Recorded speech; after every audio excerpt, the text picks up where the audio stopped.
¿En qué cuadradito está el hombre? No es herbívoro, porque bueno, algunos no comemos carne porque es muy poco el sueldo, ¿no? Pero no somos herbívoros. Tampoco parásitos. Parecemos parásitos, pero no somos. Claro. Ahora, pregunta número 1.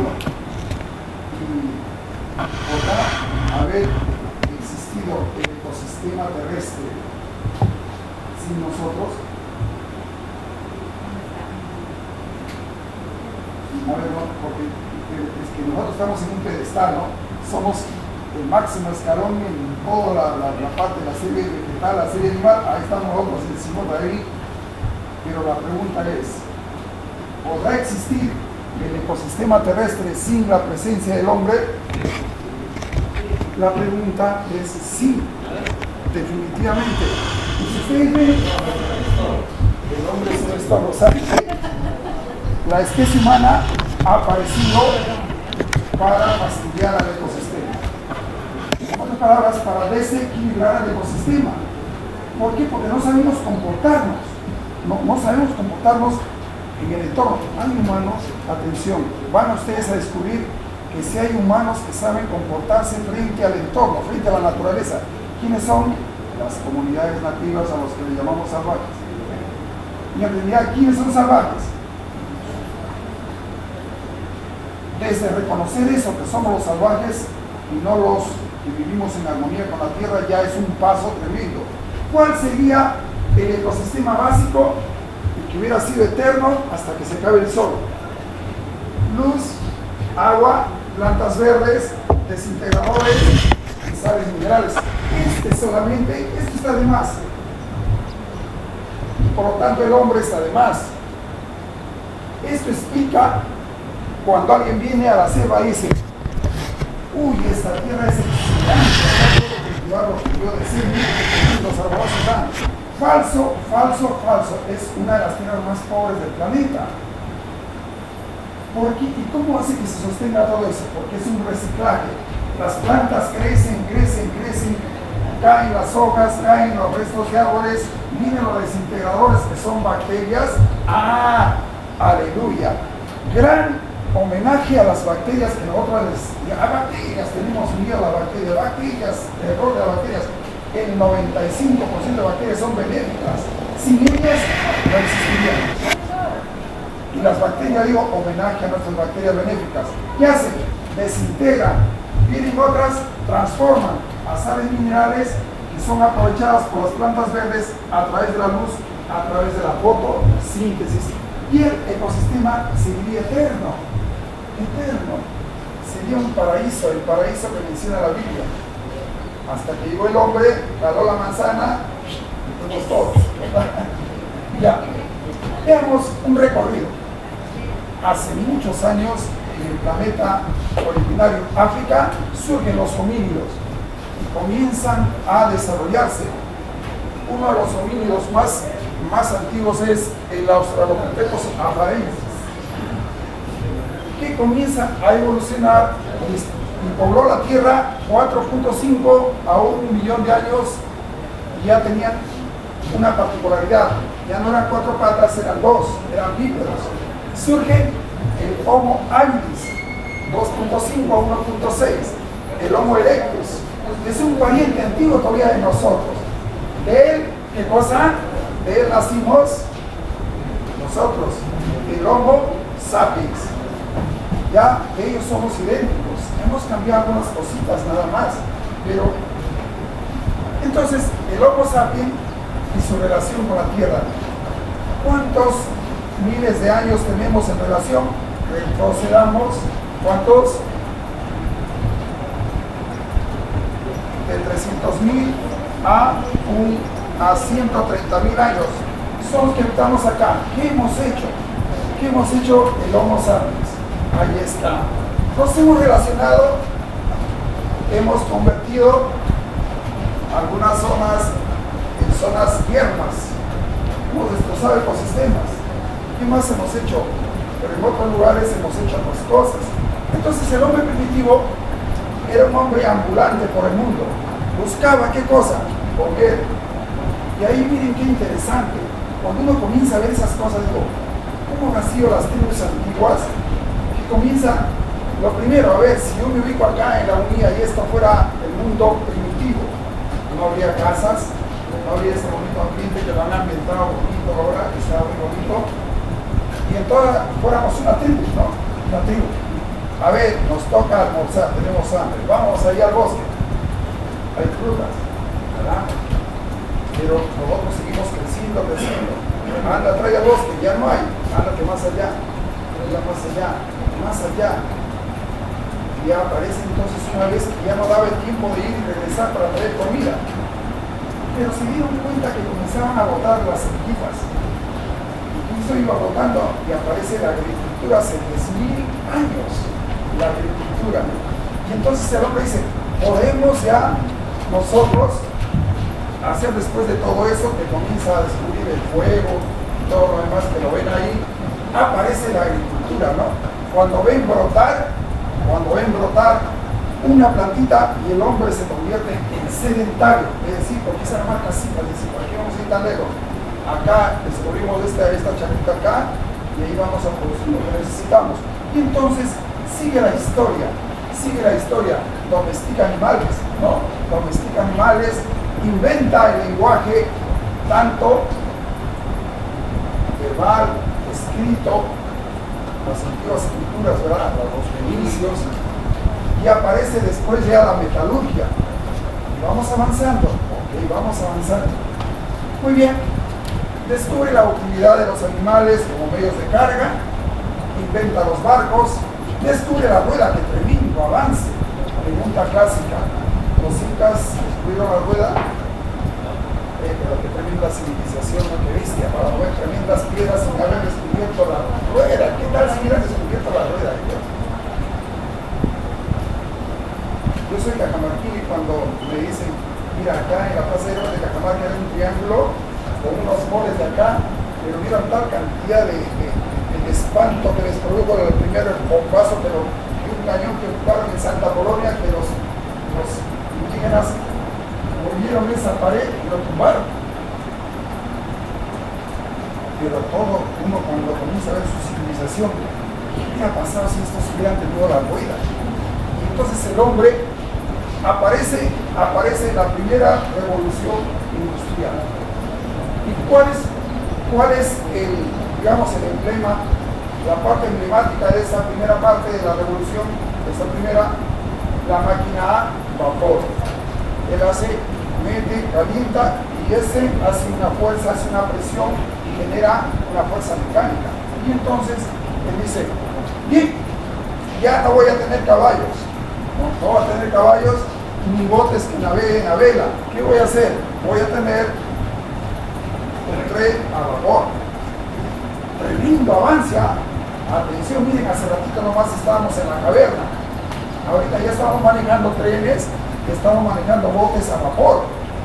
Oye, qué bárbaro, rapidito estamos avanzando. Y entonces, pero eso de ahí, ¿qué hace? Mejora el transporte, avanza la ciencia, avanza la industria. La transforma de artesanales, transforma nuevos materiales. Haya presencia del uso del acero, del hierro. Se produce un paso a una economía agraria industrial. Avanzan tremendo las plantaciones. Y el hombre sigue avanzando. Aparece la segunda revolución industrial, ya la segunda. Esta segunda, su emblema es el motor a combustión. Y al hablar ahí al motor a combustión, ¿qué material estamos utilizando? Quemando combustibles fósiles. De la máquina de vapor avanzamos a la máquina de combustión. Y entonces el hombre comienza de estos inventos de la primera revolución industrial, avanza a la segunda revolución utilizando fuentes fósiles. Y cada vez más crea máquinas más grandes que desean quemar más. Aparte del crecimiento demográfico, la gente va creciendo, demanda más cantidad de alimento y entonces surge la famosa ampliación de la frontera agrícola, más campos, para más alimentos, para más gente. Y también no solo ahí, sino en el campo acuático, ¿verdad? La sobreexplotación, ya no alcanzan los pescados. Hay que inventar mejores elementos de pesca, satélite, sonar, radar. Antes, ¿cómo era? Simplemente el pescador se ponía en la proa, a ver, acá hay un cardumen, ahora ya no, simplemente antes de llegar al cardumen, veo la computadora y veo, aquí está el cardumen.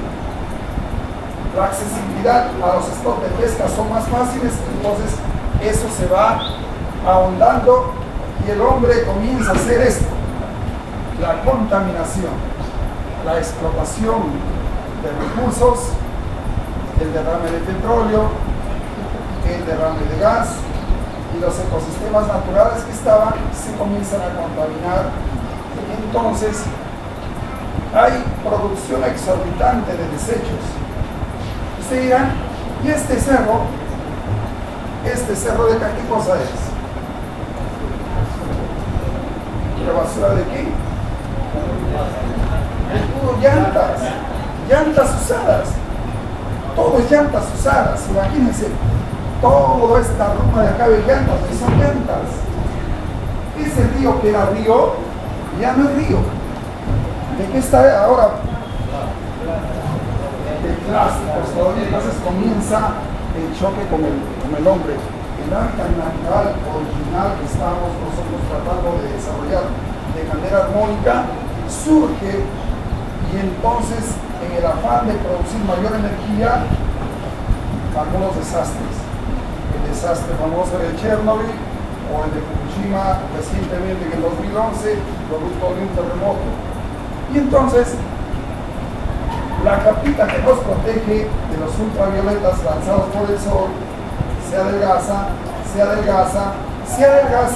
y en ciertas partes del planeta, como ocurre en la parte de la Antártida, se adelgazó tanto que hay huecos y están pasando hacia nuestro planeta, llegando los ultravioletas, ¿verdad? Y nosotros añadiendo a eso, ¿qué cosa? Los fluorocarbonados. ¿Qué cosas son? Son sustancias que vienen en los refrigerantes. ¿A usar qué cosa? Refrigeración, espuma plástica, aerosoles, solventes para limpieza, nuestros famosos aire acondicionados, lo que es la refrigeración, el uso de refrigeradores, produce eso de ahí. Entonces afecta al planeta con una pérdida de la biodiversidad, desaparición de grupos étnicos, deforestación, explotación altísima de la pesca, prácticamente traen abajo los stocks pesqueros, contaminación, los monocultivos. Seguramente que entraremos en el área de discusión en la parte final de hoy día. Los monocultivos, ¿traerá bien un monocultivo al ecosistema amazónico? Y esas son preguntas que nos hacemos. Y por supuesto, producto de esa revolución industrial, se nota claramente, sobre todo en costa, donde yo vivo, hay lluvia ácida. Hay un valle al norte de la siderurgia que se llama el Valle de Santa. Hay cultivos donde las hojas están quemadas. ¿Quién produce esa quemación de la lluvia ácida? El SO, el óxido de azufre que produce la siderurgia, va finalmente a caer en partículas hacia los cultivos que están más al norte por el viento. La dirección del viento y hace que los cultivos se pierdan por quema de sus hojas. Y entonces hay todo un acarreo de cosas. Tercera revolución industrial en la que estamos ahora es la revolución de la tecnología digital.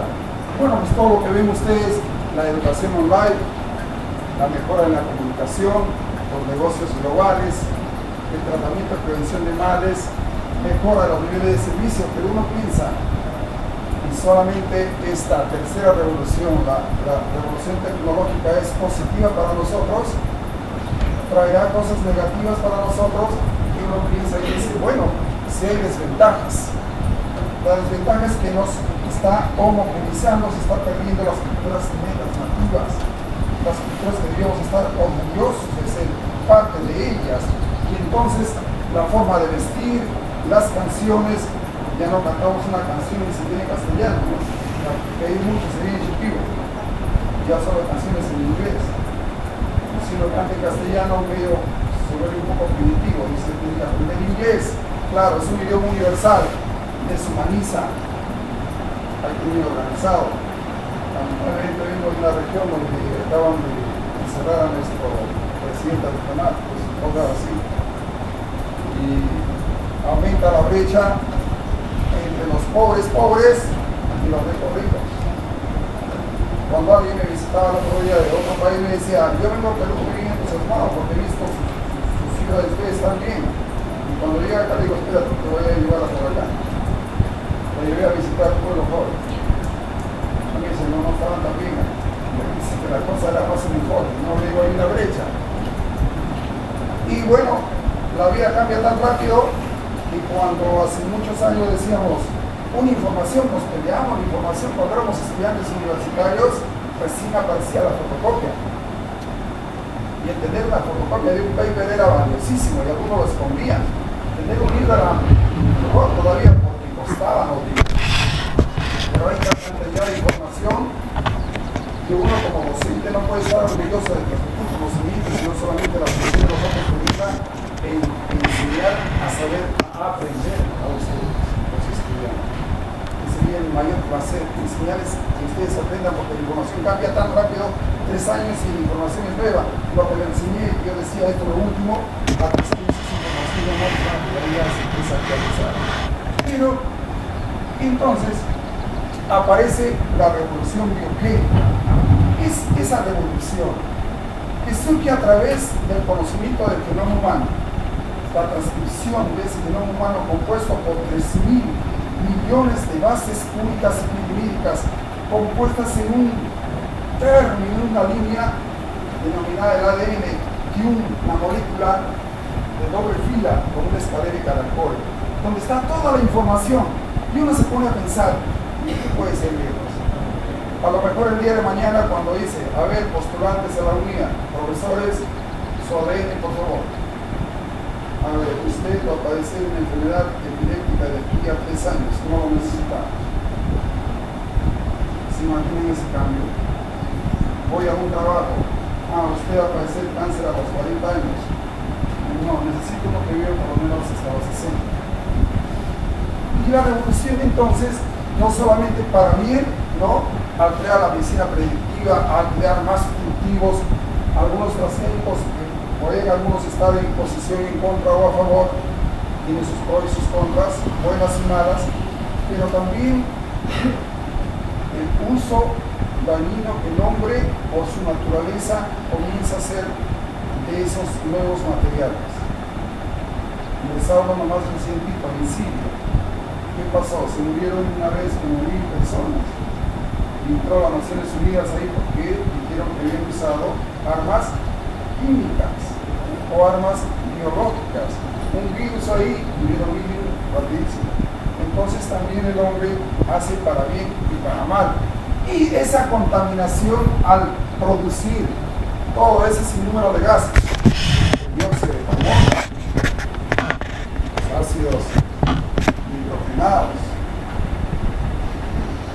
metano, vapores de agua, están afectando a un entorno del planeta que hace que esa capa protectora ya no sale para afuera de esa capa, sino rebotan y se estima de que el aumento de temperatura es uno de los problemas que están causando el aumento de la industrialización en el planeta. Se estima, estaba haciendo una lectura para la lectura masónica, en 10 años el incremento de temperatura será de 0,2 grados. Mira, 0,2 grados facilísimo, poco. Pero póngale en 50 años,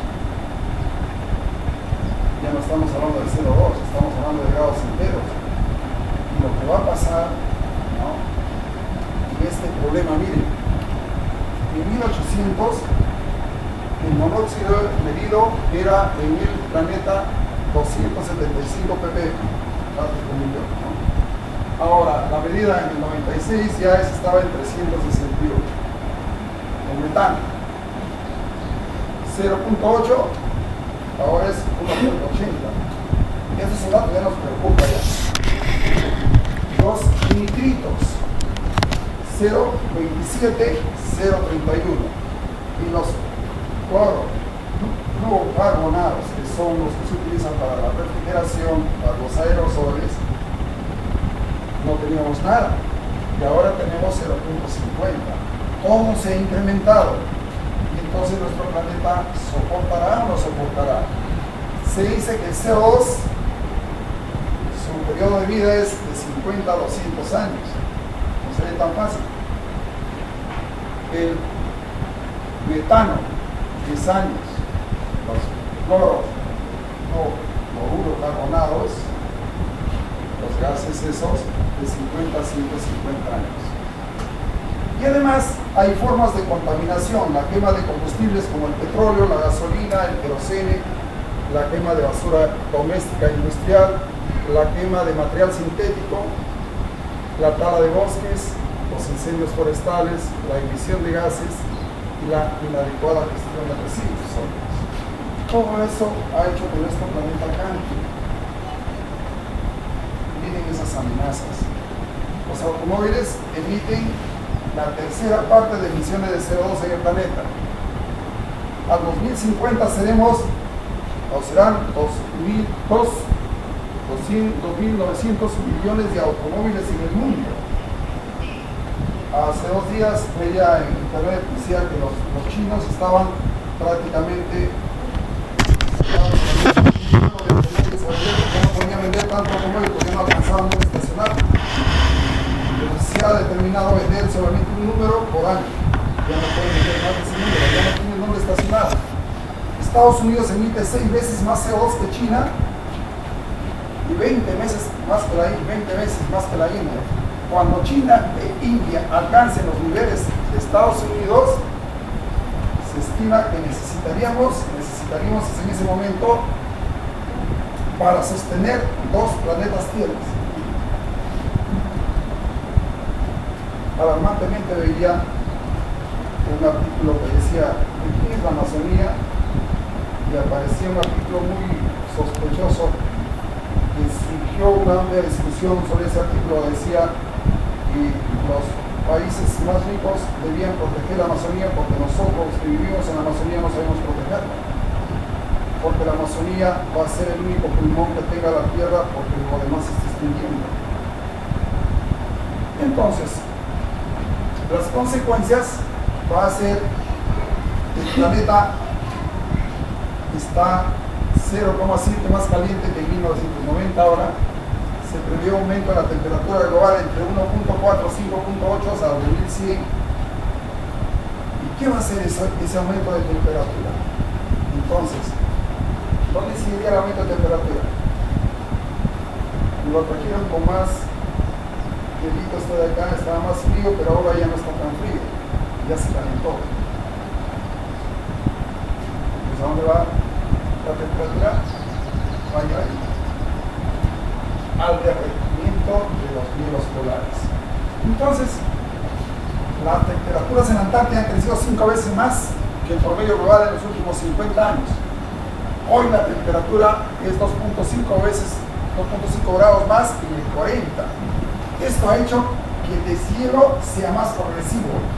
Se ven en vallas cuando bloques tremendos de hielo de los icebergs y de las montañas de hielo de ambos polos se van derritiendo, y también han hecho un cambio en la circulación de las corrientes marinas. Las corrientes marinas permiten a nosotros, por ejemplo, tener las montañas tropicales con nieve más altas del mundo, en el caso de Huascarán y toda su cordillera. ¿Por qué? Porque la corriente es fría, la corriente de Humboldt, la que va por acá, la corriente de Humboldt es fría, por el momento. Pero ¿qué está ocurriendo? Dice, el fenómeno del Niño, ya se nos viene el fenómeno del Niño. ¿Qué va a pasar? Que la corriente, la contracorriente que viene del norte, va a empujar a la corriente de Humboldt y va a ser lo más caliente. Producto va a ser un ambiente como acá. Ya de hecho, Piura, Tumbes son calurosos, la Margarita es calurosa, la Libertad no, pero la Libertad va a adquirir el calor de Piura, la de Piura va a adquirir un calor más alto, por lo tanto se va a producir